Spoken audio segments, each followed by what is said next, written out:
The scariest film of all time. People ask for this constantly. For the classics, it's stuff like Exorcist or Texas Chainsaw, or maybe The Blair Witch Project. For the newer projects, it's stuff like The Descent, Sinister, or Skinamarink. We can keep going. However, they usually still fit into the type of tropes that people want to get out of a horror film. Jump scares, an atmosphere, and perhaps a sense of dread. There is a film out there that I would consider to be the scariest of all time. There are no jump scares, no atmosphere, and no sense of dread. So why is this so scary? Instead, it was a film that destroyed every fiber of my being. When I watched it, it felt more like I was watching something you'd see if you picked up a random unlabeled VHS tape that you would find in the middle of the street. I just felt completely drained while watching this, like the life was taking out of me, and I needed to take a nap afterwards to compose myself. What if I told you that similar opinions like this are common? In Letterboxd, it has a 2.9 out of 5 average, but the highest rating is either the lowest score or the highest score possible. The reviews on it show that this is unlike anything else. The user Edward D called it an anti-film that would activate a sleeper agent if they ever stumbled upon the movie. Jason Kaufman called it the abyss that stares back. The most liked review by Lou called it the endpoint as a movie viewer. This film is a zero-budget, shot-on-video B-movie that's a hybrid of action, sci-fi, and horror.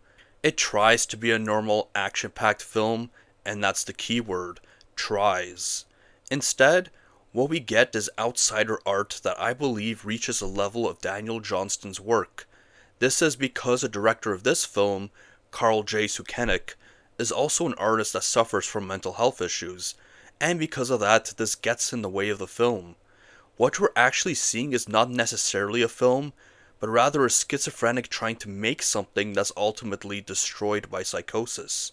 This is not a film, but rather reaching into the point of view of someone having psychosis. This shows how terrifying being in that state truly is. As for me, I won't go into detail, but I did have psychotic episodes in the past, and I can vouch for this film's accuracy. It gives off that feeling perfectly. Because of this, the plot is a mess, as one of the symptoms for illnesses such as bipolar and schizophrenia is disorganized speech, but after 2 or 3 viewings I found it easy to follow. Still, bear with me because you too might be lost in the process. Carl J. Sukenick basically self-inserted himself. He plays himself, but as the commander of the CIA. Another agent named Neil was sent out on a mission, but it turns out he was a traitor and ended up getting mutated, which I believe happens when people touch a meteorite that was sent by extra-dimensional beings. Carl then decides to send his first agent out on a mission, but first she decides to meet with her family. During this, more double agents who are dressed like they're in a dystopian horror film end up killing her and her family. Another agent then gets mutated, but because he wasn't brainwashed by the being, he's still good. And by that I meant he just stares at a mushroom that is sometimes set on fire, or he moves his hands like a crab. There is then an enemy agent that ends up working with the mutated Neil. She sneaks in a base to steal some gear. Upon finding out, Carl decides to go retrieve said stolen gear, which for some reason means sexually assaulting her.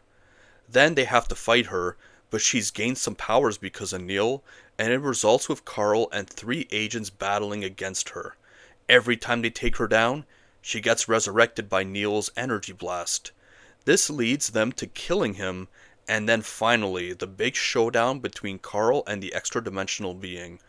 Of course, during all this, there's an old man watching everything through security cameras, played by Carl's dad. So, this plot may seem random, but you see that he was aiming for something quote-unquote normal. The other fascinating part is that he explains what is happening every step of the way through long narrations. On top of that, he usually repeats that dialogue twice. The problem is, like I said before, there is the disorganized speech, and it becomes a huge problem here. It's very difficult to follow as he will bring back points that were made 30 minutes before out of nowhere. The other aspect that is really strange about this are the technical aspects.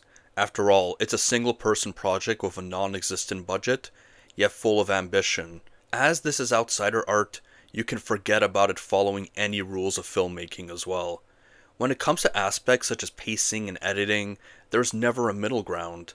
A lot of the film is very slow paced.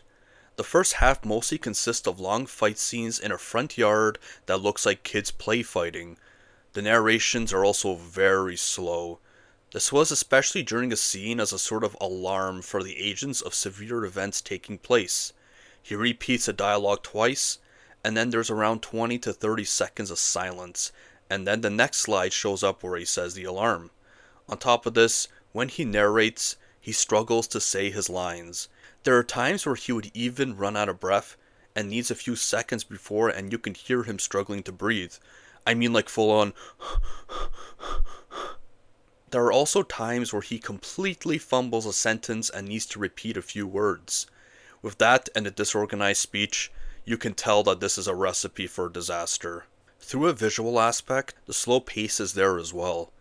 A lot of scenes just have a single image, and the alarm scenes as mentioned before is just green text with a background of him saying said text. The front yard fights are done one shot, and done so far away it's hard to see the details of the fight. But there is the other end of the spectrum. He is inspired by some experimental films, and specifically mentioned Brackage's Mothlight. It's a 3-minute film showing lights and patterns on a white background, and usually he actually does so by painting them onto the film itself. So, imagine an outsider artist bringing this type of filmmaking into this. However, there was that lack of technical talent, and also being restricted to shot on video editing as opposed to the literal film kind. So, it's usually just more simple, vintage Microsoft style effects. This includes certain shapes and inverted colors. He will bring together images that seem incoherent when edited together, and perhaps it may be the case to us, but it helps in showing the chaos his mind is going through. There is a shift between standard to inverted colors, and sometimes even the overwhelming frame-by-frame shifting between shots. It's simply just too overwhelming. Then, there is the sound design, and this one's a doozy. It seems like he did editing on the clips separately, and applying any of the tricks as needed, the sound effects and the music for example. The problem is that when it moves from one shot to another, the ambiance is different. And yes, this means that when the shots become more chaotic as he reaches experimental film territory, it means that it's even more overwhelming in a visceral sense with a combination of the two. It helps to even more emphasize the chaos of someone going through psychosis. In the end though, that is nothing compared to the music.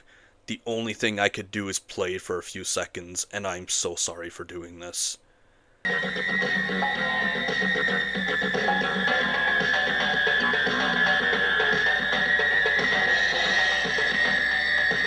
Yeah, it sounds like a sort of playful and catchy funk track that you would hear in an MS-DOS game, mixed with something like Stockhausen would make. These two combinations alone felt like one of the more severe uses of contrasts that I've heard in art. Now add this, all the sound effects of each scene turning into a hodgepodge of sounds, and the visual experimental touches. That combination is something that is never going to leave your head. And as a bonus, this song is used in most of the film. Yes, even the scene of an enemy agent stealing gear and being topless for some reason has this song in the background. It can even cut in and out during his more experimental scenes in a confusing manner. Now, there's the aspects such as the acting and directing that truly makes this fascinating, and it's because this reaches a sort of meta layer never before seen in a film.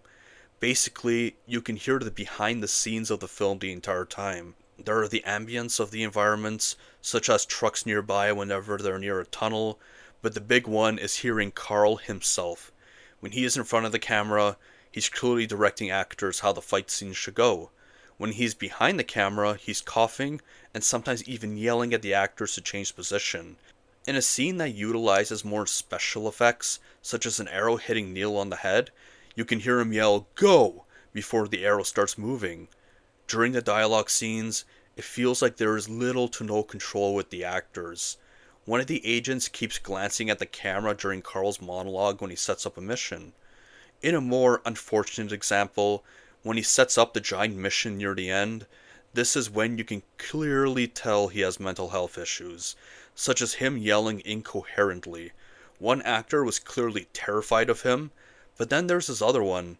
In that scene, and the one where the evil agents kill the family, he is clearly trolling. He's just mocking the director. That is the entirely new layer in the film.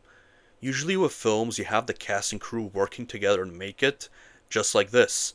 However, what they create in the end is something more like a product, if that makes sense. Like it's something that you watch as a spectator. With this, you are seeing a director trying to make a B movie, but with you hearing him direct everything, all the background noises, and him having little to no control of the actors, it's like you were seeing a psychological horror film on top of it. It's a man who has a big story planned out during Psychosis, but real life says otherwise. This all comes together at the end with his dad, who is also in the film. He's the guy who's watching the security cameras. The thing is, no matter where the film takes place, there's always a camera there for him to see what's going on.